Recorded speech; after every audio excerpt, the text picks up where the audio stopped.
الرحمن الرحيم الحمد لله نحمده ونستعينه ونستغفره ونؤمن به ونتوكل عليه ونعوذ بالله من شرور أنفسنا ومن سيئات أعمالنا من يهده الله فلا مضل له ومن يضلله فلا هادي له ونشهد أن لا إله إلا الله وحده لا شريك له ونشهد أن سيدنا وحبيبنا ومولانا محمدا عبده ورسوله صلى الله تعالى عليه وعلى آله وأصحابه وبارك وسلم تسليما كثيرا كثيرا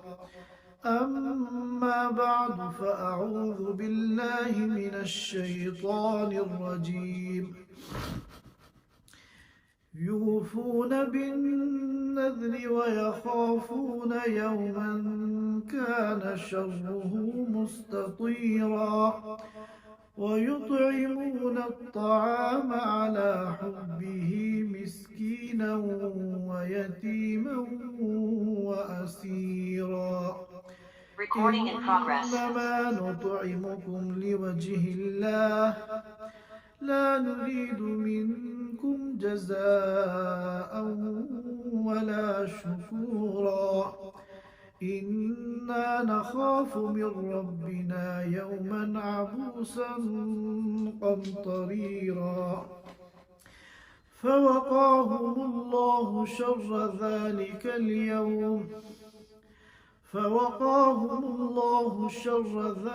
اليوم ولقاهم نضرة وسرورا وجزاهم بما صبروا جنة وحريرا متكئين فيها على الأرائك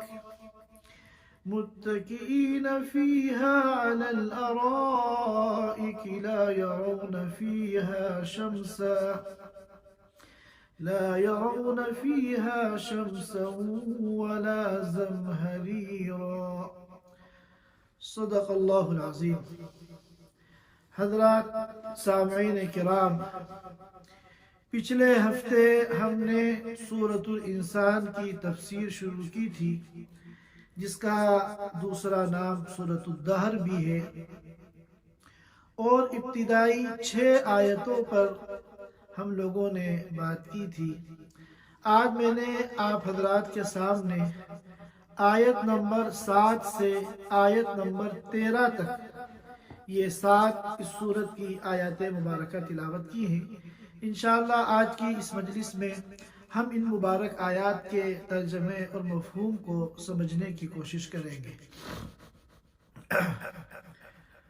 اب تک کا اس سورت کا خلاصہ یہ ہے کہ پہلے اللہ تعالیٰ نے انسان کو اس کی تخلیق یاد دلائی کہ ہم نے تمہیں کس طرح ایک ملے جلے مادے سے اور قطرے سے پیدا کیا، اور پھر چونکہ تمہاری پیدائش کا مقصد امتحان لینا تھا، اس لیے پھر ہم نے سننے کی اور دیکھنے کی اور سمجھنے کی صلاحیت عطا کی، تاکہ ہماری دی ہوئی ان صلاحیتوں سے تم غور کرو اور حق اور باطل کے درمیان فرق کرو، کیا حق ہے اور کیا باطل ہے، کیا خیر ہے اور کیا شر ہے، کیا ہدایت ہے اور کیا ضلالت ہے۔ پھر ہم نے حق اور باطل کے راستے بھی سمجھا دیے، اس کے لیے ہم نے آسمانی کتابیں نازل کی، ہم نے انبیاء بھیجے، اور پھر اس امت محمدیہ میں اللہ تعالیٰ نے علماء، صلحاء، مبلغین کی ہر دور میں ایک جماعت اللہ تعالیٰ نے مبعوث فرمائی، جو ہر موقع پر انسانوں کو یہ بتاتی ہے کہ یہ راستہ ہدایت کا ہے اور یہ راستہ گمراہی کا ہے۔ اس کے بعد اللہ تعالیٰ نے فرمایا کہ اب جب کہ ہم نے دونوں راستے دکھا دیے، بتا دیے اور خوب اچھی طرح کلیئر کر دیے، اور اس کے بعد انسانوں کو ہم نے پورا اختیار دے دیا کہ اب تمہیں خود فیصلہ کرنا ہے کہ تمہیں کون سا راستہ منتخب کرنا ہے، حق کا راستہ اختیار کرنا ہے یا باطل کا راستہ اختیار کرنا ہے، اس کا اللہ نے انسانوں کو مکمل اختیار دے دیا۔ اب اللہ کے کچھ بندے اس اختیار کا صحیح استعمال کریں گے، وہ اللہ کی نعمتوں کا شکر ادا کریں گے اور اللہ کی اطاعت کریں گے اور خیر والا راستہ اختیار کریں گے، اور اللہ کے کچھ بندے ایسے ہیں جو اپنے اس اختیار کا غلط استعمال کریں گے اور اللہ کی نافرمانی کریں گے اور باطل کا اور گمراہی کا جو راستہ ہے وہ اس کو اختیار کریں گے۔ لہذا قدرتی طور پر انسان دو قسم کے ہو جائیں گے، جس کی طرف اشارہ کیا اللہ تعالیٰ نے، اما شاکرا و اما کفورا۔ اب انسان یا تو شاکر ہوگا، شکر گزار ہوگا، اور اللہ کی نعمتوں کا شکر کیا ہے؟ اللہ کی اطاعت اور اس کے رسول کا اتباع، و اما کفورا، یا وہ ناشکرہ بن جائے گا، اللہ کی نعمتوں کی ناقدری کرنے والا بن جائے گا۔ اور اللہ کی نعمتوں کی ناشکری اور ناقدری کیا ہے؟ اللہ کی نافرمانی، اللہ کی معصیت۔ اس کے بعد اللہ تعالیٰ ناشکری کرنے والوں کے ساتھ کیا کریں گے، اس کا ایک ہلکا سا نمونہ ایک آیت میں پیش کیا، اِنَّا أَعْتَدْنَا لِلْكَافِرِينَ سَلَاسِلَ وَأَغْلَالًا وَسَعِيرًا، کہ یہ جو دنیا کی زندگی میں کفر اختیار کرتے ہیں اور کفران نعمت کرتے ہیں، یاد رکھیں اچھی طرح کہ ہم نے ان کے لیے زنجیریں جو پیروں میں ڈالی جائیں گی اور ہتھکڑیاں جو ہاتھوں میں ڈالی جائیں گی اور دہکتی ہوئی آگ کا عذاب تیار کر رکھا ہے۔ کافروں کو اللہ پاک آخرت میں کیا سزا دیں گے، اس کی طرف تو مختصراً ایک آیت میں اشارہ کیا، لیکن اللہ تعالیٰ اپنے نیک بندوں کو، صالحین کو، اللہ کی اطاعت کرنے والوں کو، اللہ کی نعمتوں کا شکر ادا کرنے والوں کو جنت میں کن نعمتوں سے نوازیں گے، اس کو اللہ تعالیٰ نے بڑی تفصیل کے ساتھ بیان کیا ہے اور بڑے خوبصورت اور بڑے جاذب اسلوب میں بیان کیا ہے۔ اس سلسلے کی چند آیتیں پچھلی مجلس میں آ گئی تھیں، اور جنت کی نعمتوں کے ان تذکروں سے متعلق چند آیتیں آج ہمارے سامنے زیر گفتگو آئیں گی، اور کچھ آیتیں انشاءاللہ ہم اگلی مجلس میں اس پر بات کریں گے۔ تو یہ اتنا تفصیلی تذکرہ ہے، یہی وجہ ہے کہ میں نے بتایا تھا کہ اللہ کے رسول صلی اللہ علیہ وسلم نے جب سورۃ الانسان کی یہ آیات پڑھی تو ایک حبشی سیاہ فام جو آپ کی مجلس میں بیٹھا ہوا تھا، وہ جنت کی ان نعمتوں اور جنت کے ان مزوں کو سن کر بے قابو ہو گیا، اور اس نے ایک جھرجھری لی اور اسی وقت اس دنیا سے روانہ ہو گیا، اللہ کو پیارا ہو گیا۔ تو اللہ کے رسول صلی اللہ علیہ وسلم نے فرمایا کہ جنت کے شوق نے تمہارے اس ساتھی کی جان لے لی۔ چنانچہ اسی سلسلے کی یہ آیات ہیں جو آج ہمارے زیر گفتگو ہیں۔ اللہ تعالیٰ نے یہ فرمایا تھا کہ جو ابرار ہیں، نیک لوگ ہیں، ان کو جنت میں ایسا مشروب ملے گا، ایسی ڈرنک ان کو پینے کے لیے دی جائے گی جس میں کافور کی ملاوٹ ہوگی، کافور کی آمیزش ہوگی، اس میں کافور مکس ہوگا۔ ظاہر ہے کہ دنیا کا جو کافور ہے وہ تو الگ ہے، جنت کا جو کافور ہوگا وہ اتنا اعلیٰ قسم کا اور اتنا عمدہ ہوگا کہ اگر کسی مشروب میں اس کو مکس کر دیا جائے تو اس کا سرور اور اس کا ذائقہ اور اس کی لذت دوبالا ہو جائے۔ اور پھر فرمایا کہ یہ جو کافور ہے یہ جنت میں ایک چشمے کا نام ہے۔ اللہ کے جو مخصوص بندے ہیں، نیک بندے ہیں، جن کا مقام ابرار سے بھی زیادہ اونچا ہے، ان کو تو اسی کافور چشمے ہی سے پانی پلایا جائے گا، مشروب پلایا جائے گا۔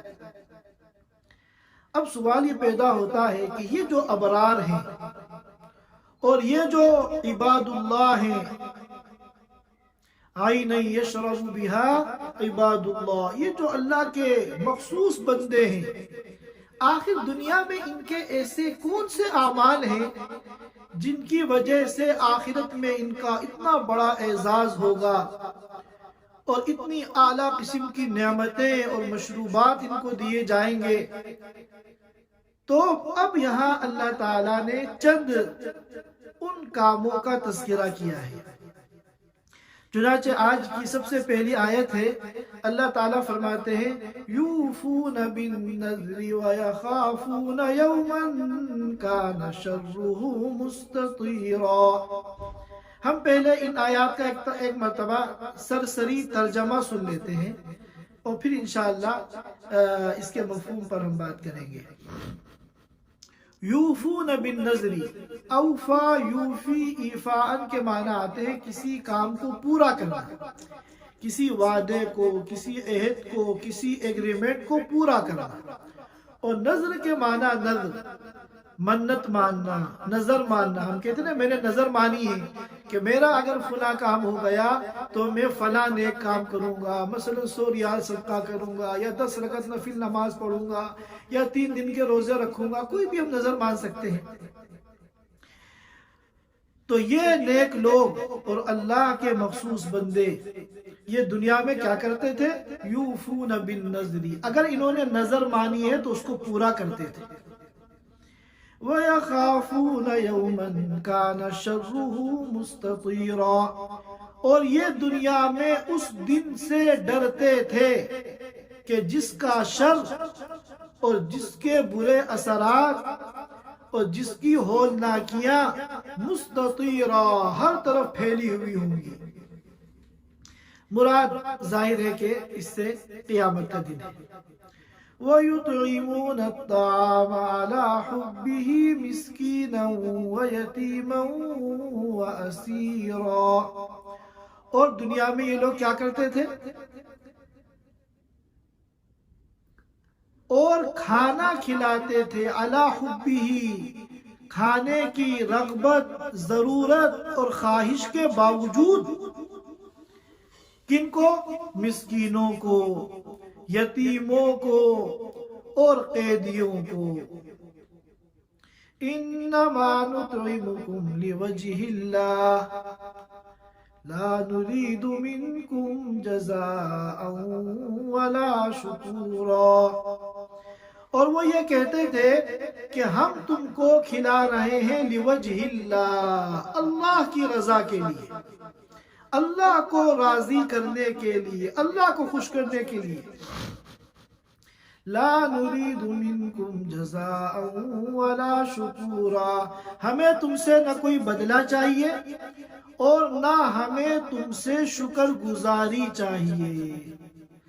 دنیا کا کوئی فائدہ ہمیں مطلوب نہیں، ہم صرف آخرت کا فائدہ اور اللہ کی رضا کے لیے ہم یہ کھانا کھلاتے ہیں۔ دنیا کا نہ تو ہم چاہتے ہیں کہ ہمیں کوئی اس کا بدلہ دے، اور نہ ہم یہ چاہتے ہیں کہ جس کو ہم کھانا کھلائیں وہ ہمیں تھینک یو بولے، ہمارا شکر ادا کرے، یہ بھی ہم نہیں چاہتے۔ اِنَّا نَخَافُ مِن رَبِّنَا اِنَّا نَخَافُ مِن رَبِّنَا يَوْمًا عَبُوسًا قَمْطَرِيرًا، اور یہ کہتے ہیں کہ ہمیں تو اپنے رب کی طرف سے اس دن کا ڈر ہے۔ خاف یخافو کے معنی ڈرنا، ہمیں تو اپنے رب کی طرف سے اس دن کا ڈر ہے جس میں چہرے بری طرح بگڑے ہوئے ہوں گے۔ یہ عبوسا جو ہے یہ وہی لفظ ہے جو سورہ عبسہ کے شروع میں آیا تھا، عبسہ وتولا۔ بعض مرتبہ اگر کوئی ہمارا ایسا دوست آتا ہے کہ جس کو ہم لائک کرتے ہیں، پسند کرتے ہیں، تو اس کو دیکھ کر ہمارا چہرہ کھلکھلانے لگتا ہے، چہرے پہ بشاشت آ جاتی ہے۔ اور ہمارے معاشرے کے اندر، سوسائٹی کے اندر کچھ پرسنالٹیز ایسی ہوتی ہیں کہ جن سے ہم ملنا نہیں چاہتے، تو وہ اگر آ جائے ملنے کے لیے، اور وہ بھی خاص طور پر ایسا موقع ہو کہ ہم کسی کام میں مشغول ہیں، تو ان کے آنے سے ہمارا منہ جو ہے منہ بن جاتا ہے، ہماری جو پیشانی ہے اس پر لکیریں آ جاتی ہیں، تو اسے کہتے ہیں عبسہ۔ کیونکہ اللہ کے رسول صلی اللہ علیہ وسلم رؤساء قریش کو دعوت دے رہے تھے، ان سے بات کر رہے تھے، اتنی دیر میں عبداللہ ابن ام مکتوم رضی اللہ تعالی عنہ جو نابینا صحابی تھے وہ آ گئے، اور پھر وہ تو نابینا تھے، ان کو تو نظر نہیں آ رہا مجلس میں کیا ہو رہا ہے، اور انہوں نے حضور کو اپنی طرف متوجہ کرنے کی کوشش کی۔ تو حضور جو ایک بہت اہم کام میں لگے ہوئے تھے کہ رؤساء قریش کے جو بڑے بڑے سردار ہیں ان سے بات کرنے کا موقع بہت مشکل سے ملتا ہے، آج ہی میرے ہاتھ لگے ہیں، تو حضور کی ساری توجہ ان پر تھی، اور یہ تو اپنے صحابی ہیں، صبح شام جب چاہے ان سے ملاقات ہو سکتی ہے۔ تو عبداللہ ابن ام مکتوم رضی اللہ تعالیٰ عنہ کے آنے پر حضور کی پیشانی پہ بل آ گئے، اور ان کے آنے سے آپ کو ناگواری ہوئی، تو قرآن اس موقع پہ نازل ہوا تھا، عبس وتولا ان جاءہ الاعمی۔ ہم اس صورت پر گفتگو کر چکے ہیں۔ بہرحال عبسہ ہی سے بنا ہے عبوسن، اور قمطریرہ جو ہے اس کے اندر سختی کے معنی آتے ہیں، مبالغے کے معنی آتے ہیں۔ تو جب ہم ان دونوں لفظوں کو ملائیں گے، عبوسن قمطریرہ، تو معنی ہو جائیں گے بہت زیادہ بگڑا ہوا چہرہ۔ جتنا انسان پرسکون ہوتا ہے، مطمئن ہوتا ہے، اتنا ہی اس کے چہرہ فریش ہوتا ہے، اور جب گھبرایا ہوا ہوتا ہے، پریشان حال ہوتا ہے، ٹینشن میں ہوتا ہے، تو اس کا چہرہ بگڑا ہوا ہوتا ہے۔ تو دنیا کی تو ٹینشن ہی کیا ہے آخرت کے آگے، قیامت کے دن کی جو ٹینشن ہوگی اور قیامت کے دن کا جو خوف اور ڈر ہوگا، وہ دنیا کے خوف اور ڈر اور ٹینشن کے مقابلے میں لاکھوں گنا زیادہ ہوگا۔ تو اس وقت چہروں کی کیا حالت ہوگی ہم اپنے الفاظ میں بیان نہیں کر سکتے۔ تو اسی کو یہاں منظر کھینچا ہے قرآن نے۔ اللہ تعالیٰ فرماتے ہیں اِنَّا نَخَافُ مِن رَبِّنَا يَوْمًا عَبُوسًا قَمْطَرِيرًا، کہ یہ جو ابرار ہیں، اللہ کے نیک بندے ہیں، یہ کھانے کی رغبت اور حاجت کے باوجود مسکینوں کو کھلا دیتے ہیں، یتیموں کو کھلا دیتے ہیں، قیدیوں کو کھلا دیتے ہیں، حالانکہ وہ خود محتاج ہیں، ان کا جو کھانا ہے وہ ضرورت سے زیادہ نہیں ہے، ان کی اپنی ضرورت کا ہے، لیکن یؤثرون علی انفسہم ولو کان بہم خصاصہ۔ صحابہ کرام کے ایک صفت قرآن نے بیان کی کہ صحابہ کرام اپنی ذات پر دوسروں کو ترجیح دیتے تھے، چاہے اپنا نقصان ہو جائے، تو دوسروں کو کھلا کر پھر یہ نہیں چاہتے تھے کہ یہ مجھے تھینک یو بولے، یا یہ میرا شکریہ ادا کرے، یا میرے اس احسان کا لوگوں میں تذکرہ کرے، نہیں، یہ سب کچھ نہیں، بلکہ وہ زبان حال سے کہتے تھے کہ انما نطعمکم لوجہ اللہ، ہم تو تمہیں صرف اور صرف اللہ کے لیے کھلاتے ہیں، لا نريد منکم جزاء ولا شکورا، ہمیں تم سے نہ کوئی بدلہ چاہیے اور نہ ہمیں تمہارا تھینک یو چاہیے۔ اور پھر اتنی بڑی قربانی یہ کیوں دے رہے ہیں؟ خود بھوکے ہیں مگر دوسرے کو کیوں کھلا رہے ہیں؟ اس کی وجہ اِنَّا نَخَافُ مِن رَبِّنَا يَوْمًا عَبُوسًا قَمْطَرِيرًا، کہ ہمیں اپنے رب کی طرف سے اس دن کا ڈر ہے جس دن چہرے بری طرح بگڑے ہوئے ہوں گے. عبوسا قمطریرا، دونوں لفظوں کو جب ہم ملائیں گے تو ترجمہ بنے گا بری طرح بگڑے ہوئے چہرے.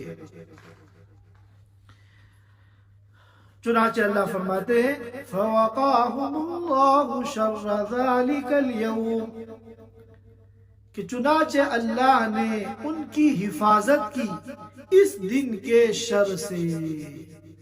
وَلَقَّاهُمْ نَضْرَةً وَسُرُورًا، اور اللہ نے ان کو تازگی عطا کی. یہ جو وہ کفار و مجرمین قیامت کے دن عبوساً قمطریرا ہوں گے،